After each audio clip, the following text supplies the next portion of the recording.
Alright, so I don't even know how to transition out of that ridiculousness, but today we're going to be making Sichuan hot oil. This stuff is super important, we're going to be using it in a ton of our recipes, so let's get into this. So before we get spicy with it, our first step is to make a beautiful oil infusion with some dry aromatics. I like to keep my spice blend fairly simple, and use 15 grams of each star anise, cinnamon sticks or cassia bark, and crushed black cardamom pods.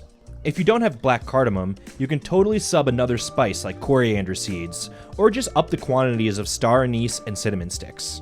Your chili oil is still going to come out absolutely bangin', and I would actually encourage you to experiment with the spices used in this step.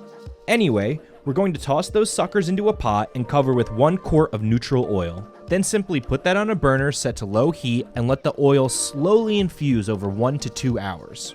The long cook time is necessary because we're going to be straining out these spices for the final product, so this is our only shot at extracting their flavor.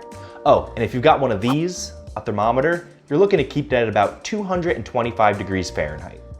While that is cooking away, I'm going to be a little extra and grind my own chili flakes using whole dried chilies. I'll link some pre-ground chilies in the description, but I like to grind my own so I have more control over the flavor. I like to use 50% Air Ching Chow, 25% Lantern, and 25% Facing Heaven chilies.